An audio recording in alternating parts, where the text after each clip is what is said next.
আসসালামু আলাইকুম। আমি doctor Mohammad Zahid Hasan, assistant professor, department of nephrology, international medical college and hospital. আমি আজকে যে বিষয়টা নিয়ে আলাপ করব যে আপনি কিভাবে বুঝতে পারবেন যে আপনার কিডনিটা খারাপ হয়ে যাচ্ছে। তো কিডনি রোগ শুরু হওয়ার প্রাথমিক কিছু লক্ষণ থাকে যেটা দেখে আপনি নিজেই অনুমান করতে পারবেন। যেমন প্রথম লক্ষণটা শুরু হয় প্রস্রাব থেকে। যদি প্রস্রাবে অতিরিক্ত ফেনা দেখতে পান, যে আপনার যে প্রস্রাব হচ্ছে ওখানে অতিরিক্ত ফেনা হচ্ছে, এটা মিন করে প্রস্রাবের সাথে প্রচুর প্রোটিন বের হয়ে যাচ্ছে।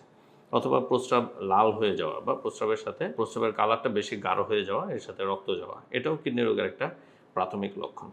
এরপরে যদি দেখা যায় আপনার প্রস্রাবটা ঘন ঘন হচ্ছে, যেমন দিনের বেলায় আপনি হয়তো স্বাভাবিক কার্যক্রম করতেছেন, প্রস্রাব স্বাভাবিক হচ্ছে, কিন্তু রাতের বেলায় বারবার প্রস্রাবের জন্য উঠতেছেন, এটা কিডনি রোগের একটা প্রাথমিক লক্ষণ।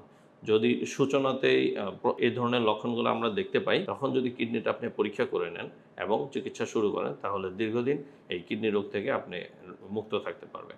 এছাড়া আরেকটা লক্ষণ যারা সবাই কমনলি জানে, যেমন মুখটা একটু ফুলা ফুলা হয়ে যাওয়া, চোখের নিচ দিয়ে একটু ফুলা হওয়া, অথবা পায়ে পানি আসা, এই লক্ষণগুলোও কিডনি রোগের লক্ষণ থাকে।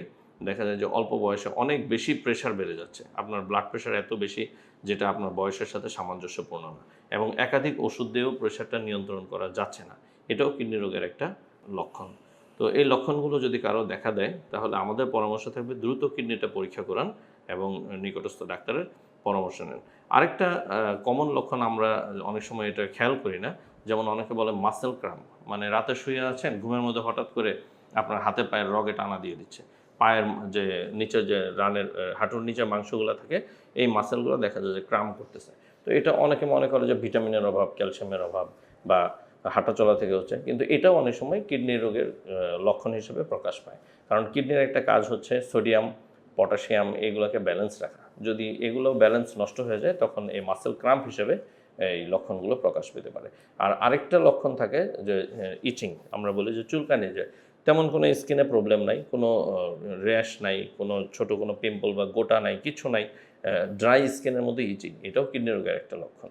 তো এ ধরনের লক্ষণ যদি কারো দেখা দেয়, আপনারা বা সন্দেহ প্রকাশ করেন, অথবা কিডনির স্থানগুলোতে যদি ব্যথা হয়, তাহলে এগুলো নিয়ে বসে থাকবেন না। আমাদের এখানে ইন্টারন্যাশনাল মেডিকেল কলেজ হসপিটালে একটি স্বয়ং সম্পূর্ণ কিডনি ডিপার্টমেন্ট আছে, এখানে দ্রুত চলে আসবেন, পরীক্ষা নিরীক্ষার মাধ্যমে জানুন আপনার রোগের পর্যায় এবং সেই অনুসারে চিকিৎসা নিন। ভালো থাকুন। আসসালামু আলাইকুম।